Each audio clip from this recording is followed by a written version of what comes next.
Hello friends, स्वागत है आपका अपने YouTube channel SMC by Bhupendra में। आज हम आप लोगों को क्लास 10th का जो आपका प्री बोर्ड एग्ज़ाम हुआ था, उसमें जो आपका साइंस का पेपर हुआ था विज्ञान का, उसको सॉल्व कराएंगे। क्योंकि ये जो पेपर हैं प्री बोर्ड में आपके बहुत इंपॉर्टेंट हैं, क्योंकि इन पेपरों से आपके बहुत सारे क्वेश्चंस मिल सकते हैं।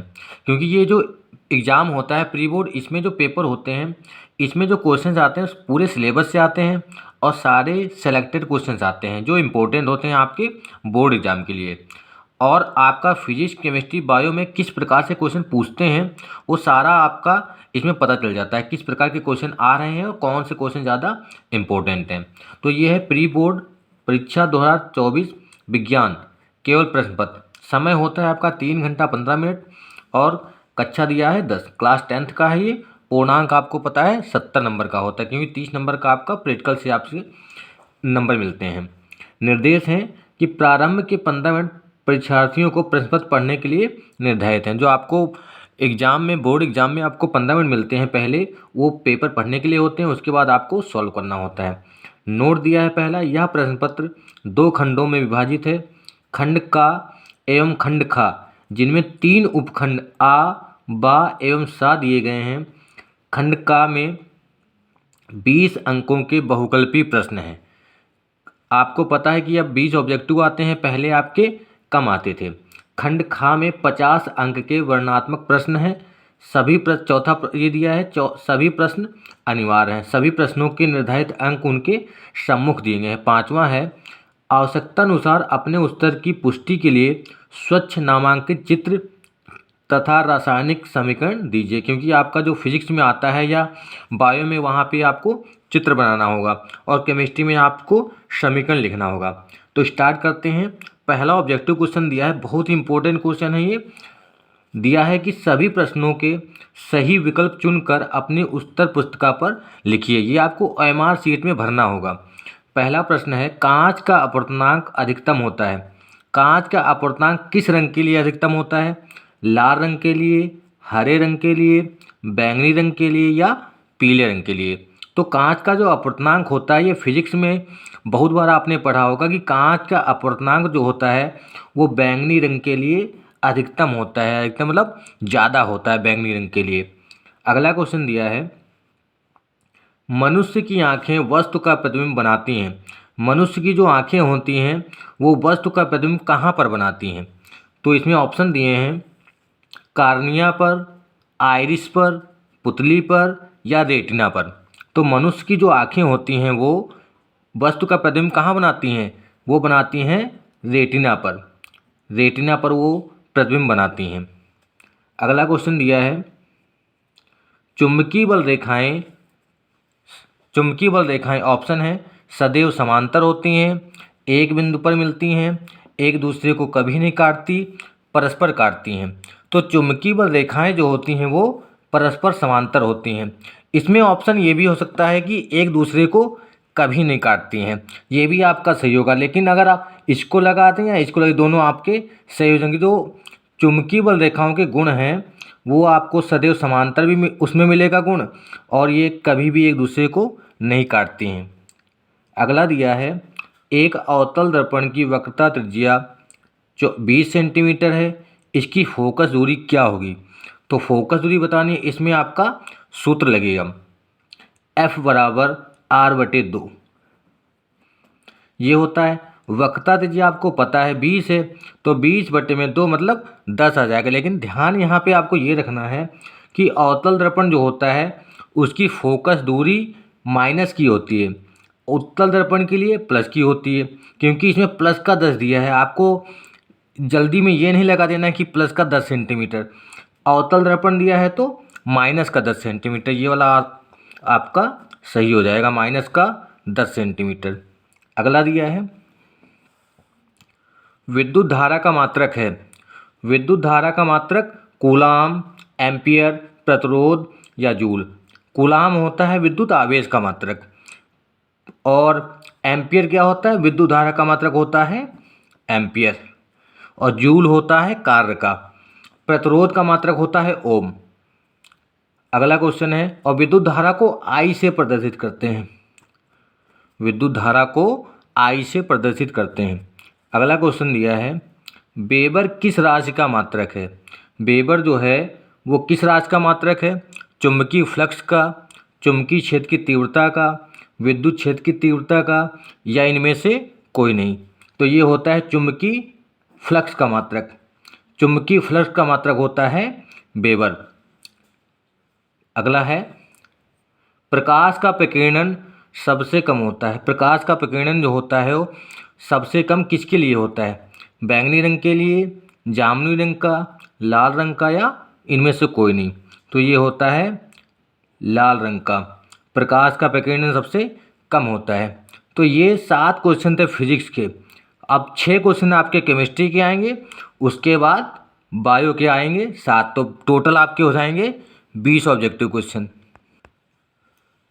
8वां क्वेश्चन दिया है उपखंड बा में केमिस्ट्री से कि जल की कठोरता को हटाने के लिए निम्न से किसका उपयोग किया जाता है?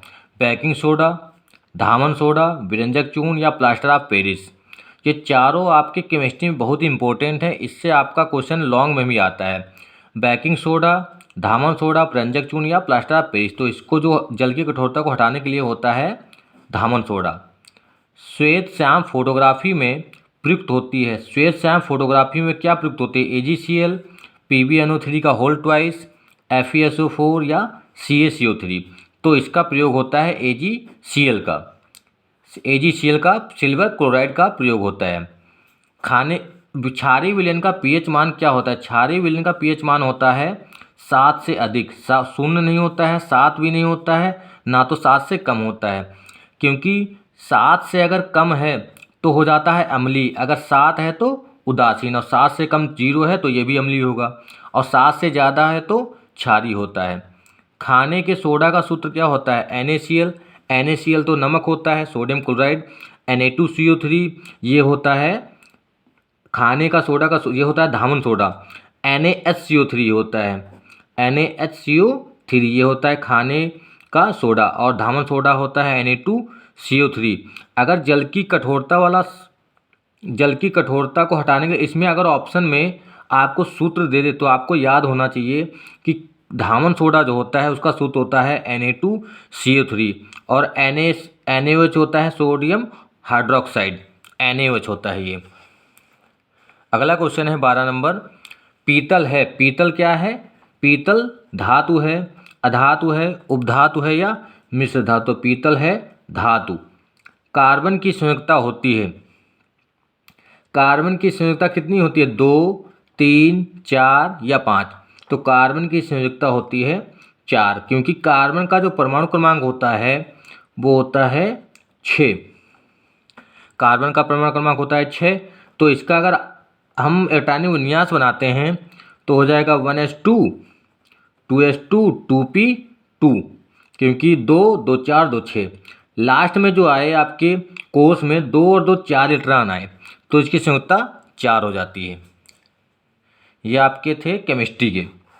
अगला क्वेश्चन है उपखंड सा से, पुरुष में लिंग गुणसूत्र होते हैं XG, यहाँ पे G नहीं होगा, यहाँ पे होगा XY, ये मिसप्रिंट हो गया है, यहाँ पे होगा XY, XX, Y या X। तो पुरुष में जो लिंग गुणसूत्र होते हैं, पुरुष में लिंग गुणसूत्र होते हैं XY। महिला में अगर पूछता तो XX हो जाता। गुणसूत्र किस पदार्थ के बने होते हैं? प्रोटीन के, RNA के, DNA के, DNA या RNA के? तो ये होता है DNA या RNA का गुणसूत्र बने होते हैं। अगला क्वेश्चन है, मनुष्य के प्रत्येक जबड़े में चवर्णक दांतों की संख्या होती है 2, 4, 6 या 8? तो मनुष्य के प्रत्येक जबड़े में चवर्णक दांत जो होते हैं वो होते हैं 6। अगर कुल दांत आपसे पूछता कि टोटल जबड़ों में चवर्णक दांत कितने होते हैं, 6 और 6 हो जाते हैं आपके 12। आनुवंशिकता के जनक कौन है? H.J. मुलर, मेंडल, चार्ल्स डार्विन, या इनमें से कोई नहीं? तो इनके जो जनक हैं आनुवंशिकता के जनक जो हैं ग्रेगर जॉन मेंडल होते हैं, ग्रेगर जॉन मेंडल। यह वाला ऑप्शन सही हो जाएगा। पुष्प के कितने भाग होते हैं? पुष्प के कितने भाग होते हैं? 6, 4, 5 या 10? तो इसके जो भाग होते हैं होते हैं 4। पुष्प के कितने भाग होते हैं? 4। अगला क्वेश्चन दिया है,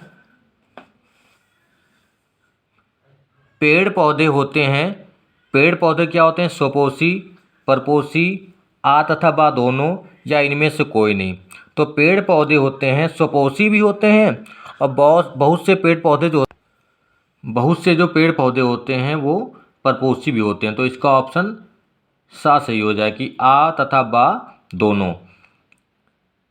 लास्ट है, मनुष्य में दूध के दांतों की संख्या कितनी होती है? तो मनुष्य में दूध के दांतों की संख्या होती है 20। मनुष्य में दूध के दांतों की संख्या 20 होती है। तो ये आपके 20 ऑब्जेक्टिव क्वेश्चन थे जो आपके सिलेबस के अकॉर्डिंग बहुत ही इम्पोर्टेंट थे, क्योंकि इसमें सारे सेलेक्टेड क्वेश्चंस आते हैं और पूरे सिलेबस से आते हैं इम्पोर्टेंट क्वेश्चन।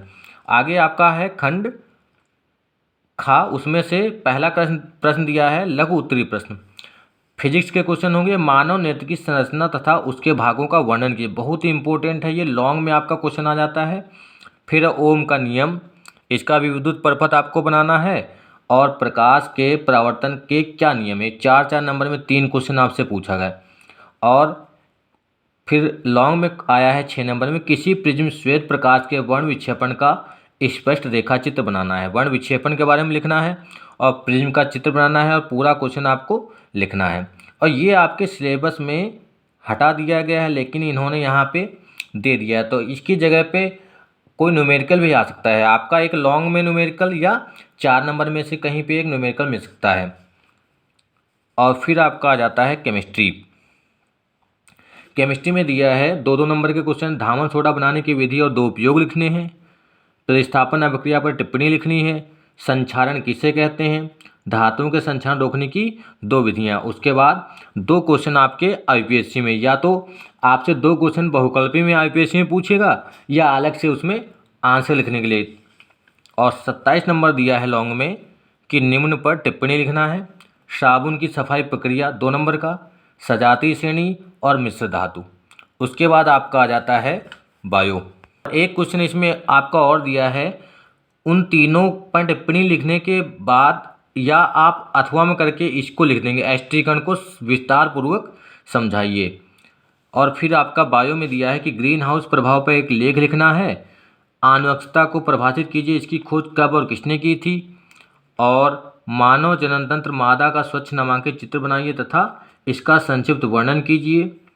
और लास्ट दिया है लॉन्ग क्वेश्चन में कि मानव के पाचन तंत्र की संरचना का वर्णन कीजिए, या खाद्य श्रृंखला से आप क्या समझते हैं स्पष्ट कीजिए। तो ये आपके क्वेश्चन थे जो आपके परीक्षा की दृष्टि से बहुत ही